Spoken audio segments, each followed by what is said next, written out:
Hi friends, welcome to real feather channel.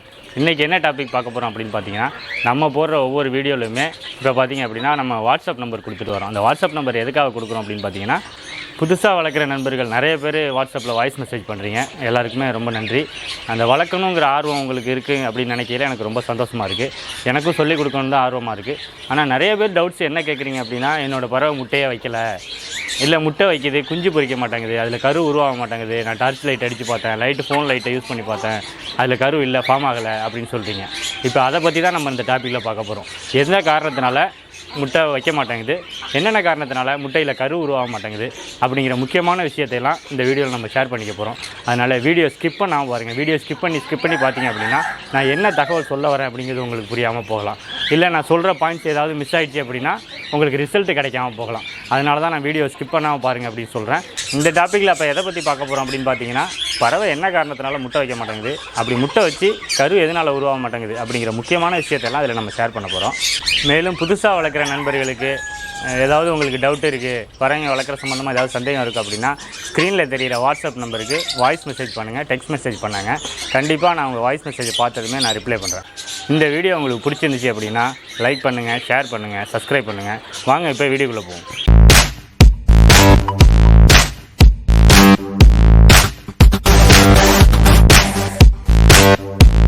புதுசாக வளர்க்குற நண்பர்கள் பார்த்திங்க அப்படின்னா 2 பிரச்சனையும் மெயினாக நிறைய பேர் வாய்ஸ் மெசேஜ் கேட்டிருந்தீங்க. ஒன்று வந்து பறவை வாங்கினத்துலேருந்து முட்டையே வைக்கல, என்ன வரலையும், நான் வளர்த்துக்கிட்டு இருக்கேன், முட்டை வைக்கலை அப்படிங்கிறதும். இன்னொரு விஷயம் வந்து முட்டை வைக்கிது, கரு உருவாக மாட்டேங்குது, 2 தடவை பார்த்துட்டேன், 3 தடவை பார்த்துட்டேன், முட்டையில் வந்து கரு ஃபார்ம் ஆகலை அப்படின்னு நிறைய பேர் சொல்கிறீங்க. இது 2 விஷயத்தை பற்றி தான் மெயினாக இதில் பார்க்க போகிறோம். ஃபஸ்ட்டு வந்து எதனால் முட்டை வைக்க மாட்டேங்குது அப்படிங்கிறத ஃபஸ்ட்டு பார்த்துருவோம். இந்த முட்டை வைக்காததுக்கு பார்த்திங்க அப்படின்னா நிறைய காரணம் இருக்குது. அதில் ஒன்று ஒன்றா நம்ம பார்த்துட்டு வருவோம். ஏன்னா முட்டை வைக்காதுங்கிறது சாதாரண விஷயம் கிடையாது. அதில் நிறைய பிரச்சனை இருக்கும். அதில் ஒவ்வொரு ஸ்டெப்பாக நம்ம என்னென்ன பிரச்சனைலாம் இருக்கும், உங்கள் பறவைக்கு என்னென்ன பிரச்சனை இருக்குது, நான் சொல்கிற விஷயத்தில் எது பிரச்சனை உங்கள்கிட்ட இருக்குது அப்படிங்கிறத கண்டுபிடிச்சிட்டிங்கனால பறவை ஈஸியாக முட்டை வச்சிடும். ஃபஸ்ட்டு விஷயம், நீங்கள் வாங்கிட்டீங்க பறவை, ஒரு 6 மாதம் இருக்குது, இல்லை 1 வருஷமாக நீங்கள் வளர்த்துக்கிட்டீங்க, ஆனால் முட்டை வைக்கலை அப்படின்னு பார்த்தீங்கன்னா, ஃபஸ்ட்டு ஆணு பொண்ணு கரெக்டாக இருக்கான்னு பார்த்துக்கணும். மேல் ஃபீமேல் இருக்கணும். மேல் ஃபீமேல் இல்லாமல் அப்படி இருக்குது அப்படின்னா முட்டை வைக்காது. மேல் ஃபீமேலை எப்படி கண்டுபிடிக்கலாம்? அது ஆஃப்ரிக்கன் லவ்பேர்டாக இருக்கட்டும், இல்லை காக்டெயிலாக இருக்கட்டும், இல்லை ஸ்மால் கன்யூர், நீங்கள் எந்த பறவை வளர்த்தாலுமே சரி, மேல் ஃபீமேல் எப்படி கண்டுபிடிக்கலாம் அப்படின்னு பார்த்தீங்கன்னா, டிஎன்ஏ டெஸ்ட் போடுறது தான் ஒரு சரியான வழியாக இருக்கும்னு நான் நினைக்கிறேன். அப்போ டிஎன்ஏ டெஸ்ட் போடுறதுக்கு நான் ஏற்கனவே வீடியோ அப்லோட் பண்ணியிருக்கேன். என்னோடய வீடியோ நீங்கள் போய் செக் பண்ணி பார்த்தீங்கன்னா தெரியும். அதில் நான் அப்லோட் பண்ணியிருக்கேன். அதில் எந்த அட்ரஸுக்கு நீங்கள் அந்த டிஎன்ஏ டெஸ்ட் எடுத்து அனுப்பணும் அப்படிங்கிறத நான் தெளிவாக சொல்லியிருக்கேன். அந்த அட்ரஸுக்கு அனுப்பிச்சிங்க அப்படின்னா ரிப்போர்ட் நம்மளுக்கு வந்துடும். மேல் ஃபீமேல் கரெக்டாக இருந்துச்சு அப்படின்னா, ஒரு வாங்கிட்டு வந்து 1 மாதத்தில் வைக்காட்டி கூட ஒரு 8 மாதம், அது வயசு கம்மியாக இருந்தால் கூட நம்ம 8 மாதம் 9 மாதம் கழிச்சு கரெக்டாக முட்டை வைக்கும். இதே ஆணு பொண்ணு கரெக்டாக இல்லை, 2 ஃபீமேல் இருக்குது, இல்லை 2 மேல் இருக்குது அப்படின்னா கண்டிப்பாக முட்டை வைக்காது. அதனால் மேல் ஃபீமேல் கரெக்டாக இருக்கணும். அதுக்கு அடுத்த விஷயமா பார்த்திங்க அப்படின்னா, ஏற்கனவே வச்சுருந்தவங்க பார்த்திங்கன்னா ஏகப்பட்ட கிளஸ்ட் எடுத்துருப்பாங்க. ஏகப்பட்ட கிளஸ்ட் எடுத்துட்டாங்கன்னா வயசாகிருக்கும். வயசான பறவைக்கு என்ன ஆகும்னா அந்த முட்டை வைக்கிற திறன் இருக்காது. சரியா? ஏற்கனவே கிளஸ்ட் எடுத்திருப்பாங்க. கிளஸ்ட் எடுக்க ஃபஸ்ட்லாம் 4 குஞ்சு 5 குஞ்சு பொறிச்சிருக்கும். அதுக்கப்புறம் 2 குஞ்சு பொறிக்க ஆரம்பிச்சிருக்கும்.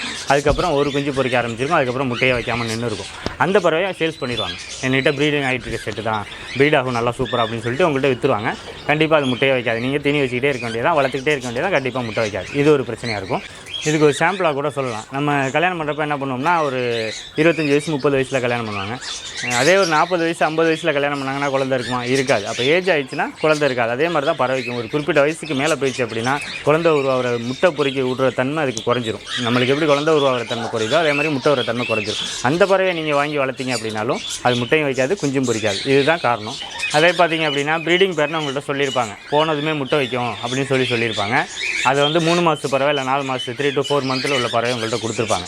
அது என்ன ஆகும் அப்படின்னா, அது ப்ரீடிங் ஏஜே கிடையாது. அது ப்ரீடிங் ஆகிறதுக்கு 1 வருஷம் ஆகும். அப்போ உங்கள்கிட்ட ப்ரீட் ஆகாது. நீங்கள் ஒரு 2 மாதம் பார்ப்பீங்க, 3 மாதம் பார்ப்பீங்க, முட்டை வைக்கலையே, நம்ம என்ன சாப்பாடு கொடுக்குறது, என்ன சப்ளிமெண்ட் கொடுக்கலாம், இப்படி நீங்கள் சேனலில் யூடியூப்பில் தேடிக்கிட்டே தான் இருப்பீங்களே ஒழிச்சு என்னத்தை தேடி என்னத்தை வச்சாலும் அது முட்டை வைக்காது.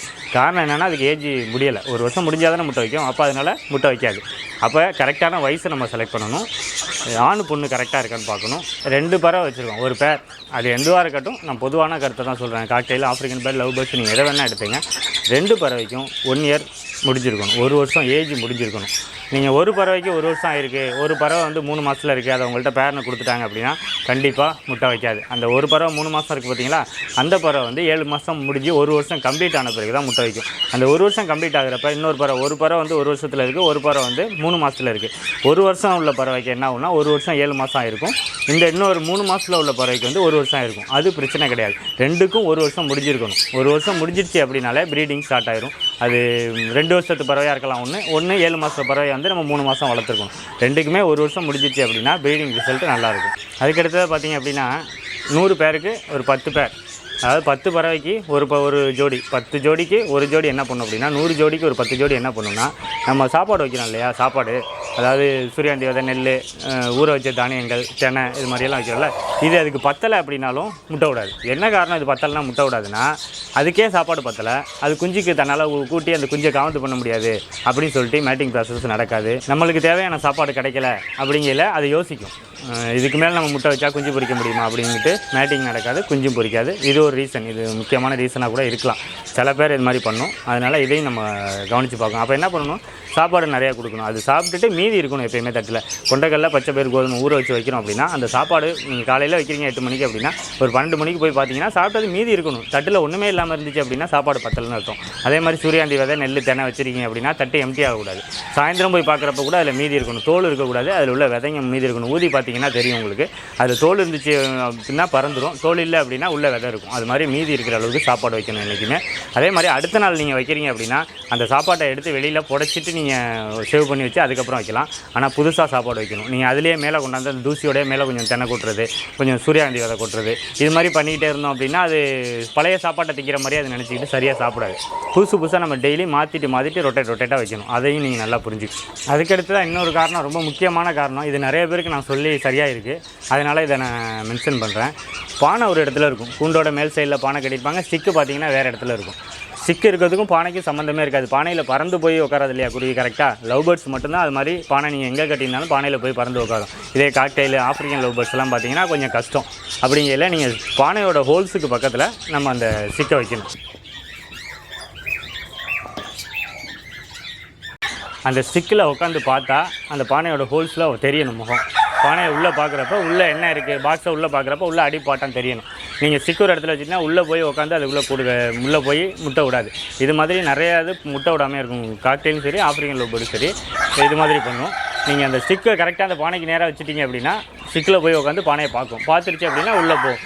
அதுக்கு கூடு தயாரானால் மட்டும்தான், முட்டை விடுறதுக்கு சரியான இடம் தயாரானால் மட்டும்தான் எக் வைக்கும். மேட்டிங் ப்ராசஸே நடக்கும். நீங்கள் பானை சரியாக வேறு இடத்துல இருந்துச்சு, உள்ளே போய் அந்த பானையெல்லாம் செக் பண்ணலை, பாட்டெல்லாம் செக் பண்ணலை பறவை அப்படின்னா கண்டிப்பாக முட்டை வைக்காது. அப்போ நம்ம ஸ்டிக்கை அந்த பானை ஓரத்தில் கட்டுறது ரொம்ப முக்கியமான விஷயம். இன்னொரு முக்கியமான தகவல் என்னென்னா, கொழுப்பு அடைச்சிச்சு அப்படின்னாலும் முட்டை வைக்காது. கொழுப்பு எப்படி அடைக்குது, பறவைக்கு எப்படி வந்து கொழுப்பு அடைக்கும்? நம்ம கொடுக்குற உணவுப் பொருள் வந்து கொழுப்பு அதிகமாக உள்ள உணவுப் பொருளை பறவைகிட்ட கொடுத்தோம் அப்படின்னா அது சாப்பிட்டுட்டு கொழுப்பு கட்டிட்டு அப்படின்னா மேட்டிங் ஆனாலும் முட்டை வைக்காது. அப்போ கொழுப்பு கட்டாமல் இருக்கணும் அப்படின்னா என்ன பண்ணணும்னா கரெக்டாக டயட் மெயின்டைன் பண்ணணும். கொழுப்பு உள்ள உணவு, சூரியகாந்தி விதை, கொண்டைக்கடலை, இது மாதிரி பொருள்லாம் வந்து நம்ம சரியான விகிதத்தில் வைக்கணும். அப்போ உணவு முறைங்கிறது ரொம்ப முக்கியம். நான் எல்லா பறவைக்குமே cockatiel, love birds, African love birds எல்லாத்துக்குமே சாப்பாடு என்னென்ன வைக்கலாம், எப்படி நம்ம டயட் மெயின்டைன் பண்ணணும் அப்படின்னு சொல்லி நான் வீடியோ அப்லோட் பண்ணியிருக்கேன். அதில் போய் கொஞ்சம் ஃபாலோ பண்ணிக்கிட்டீங்க அப்படின்னா இந்த பிரச்சனையிலேருந்து வெளில வரலாம். அதாவது உணவு முறை அப்படிங்கிற தலைப்பில் போட்டிருப்பேன். காக்டெயில் உணவு முறை, ஆஃப்ரிக்கன் லவ் பேர்டு உணவு முறை, வளர்ப்பு முறை, இது மாதிரி போட்டிருப்பேன். அதில் எல்லாத்துலேயுமே உணவுகளை பற்றி நான் சொல்லியிருப்பேன். அதை போய் நீங்கள் பார்த்தீங்க அப்படின்னா இந்த பிரச்சனையிலேருந்து வெளியில் வந்துடலாம். அதுக்கடுத்ததாக பார்த்தீங்க அப்படின்னா கேஜோட சைஸுங்கிறது ரொம்ப ரொம்ப முக்கியம். ஒரு காக்டெயில் பேருக்கு என்ன சைஸ் நம்ம கொடுக்கலாம் அப்படின்னு பார்த்தீங்கன்னா 2க்கு 2 கொடுக்கலாம். நீங்கள் இட வசதி அதிகமாக இருக்குது, பறவை கம்மியாக இருக்குது, உங்கள்கிட்ட ஒரு 2 ஜோடி 3 ஜோடி தான் வச்சுருக்கீங்க அப்படின்னா ஒரு 4க்கு 2 கொடுக்கலாம். 4 அடி லென்த்து, 2 அடி அகலம், 2 அடி டெப்த்து கொடுக்கலாம். இதே நீங்கள் நிறையா வச்சுருக்கீங்க, 10 பேர் 20 பேர் வச்சுருக்கீங்கன்னா 2க்கு 2 ப்ரீட் பண்ணலாம், சரியா? ஆனால் 4க்கு 2 ப்ரீட் பண்ணிங்க அப்படின்னா பறவையோட ஹெல்த் வந்து நல்லாயிருக்கும். ஹெல்த் வைஸாக எந்த பிரச்சனையும் வராது. அதே மாதிரி இந்த கொழுப்பு கட்டி அடைக்கிறது, நீங்கள் எவ்வளோ தான் நீங்கள் கொழுப்பு உள்ள பொருள் கொடுத்தாலுமே கொழுப்பு கட்டியெல்லாம் வராது. என்ன காரணம்னா சாப்பிட்றது, பறக்கிறது, அது பறவையில் பறந்து அது இருக்கிறதுனால அந்த கொழுப்பு வந்து அதுக்கு அந்த பிரச்சனை இருக்காது. இதையெல்லாம் விட ரொம்ப முக்கியமான விஷயம் அப்படின்னு பார்த்தீங்கன்னா சப்ளிமெண்ட். பறவைங்களுக்கு நம்ம எதுக்கு சப்ளிமெண்ட் கொடுக்கணும்? அந்த பறவை பார்த்திங்க அப்படின்னா அதோட இனம் மூதாதையர்கள் பார்த்திங்க அப்படின்னா காட்டில் திரிஞ்சு பறந்து ஃப்ரீயாக பறந்து வாழ்ந்துக்கிட்டு இருந்த பறவைங்க. அதை நம்ம வந்து இது மாதிரி கேஜியில் வச்சுட்டோம். கேஜியில் வச்சுட்டு அதால் வெளியில் போய் நம்மளால் சாப்பாடு எடுத்து அது சாப்பிட முடியாது. அதுக்கு தேவையான சத்துள்ள பொருட்களை அதெல்லாம் சாப்பிட முடியாது. அப்போ என்ன பண்ணணும், அதுக்குள்ளே தேவையான சத்தை நம்ம தான் கேஜிக்குள்ளே வைக்கணும். அப்போ கேஜிக்குள்ளே என்ன வைக்கும் பார்த்திங்கன்னா, சூரியாந்தி விதை, தென்னை, நெல், சீட் மிக்ஸு, அப்புறம் பார்த்திங்க அப்படின்னா காய்கறி, கீரை, பழம் இது தான் வைப்போம். ஆனால் அதுக்கு தேவையான விட்டமின் பார்த்திங்கன்னா விட்டமின் ஏ தேவைப்படுது, பி காம்ப்ளெக்ஸ் தேவைப்படுது, B12 தேவைப்படுது, கால்சியம் தேவைப்படுது, இப்படி நிறைய விட்டமின்கள் தேவைப்படுது.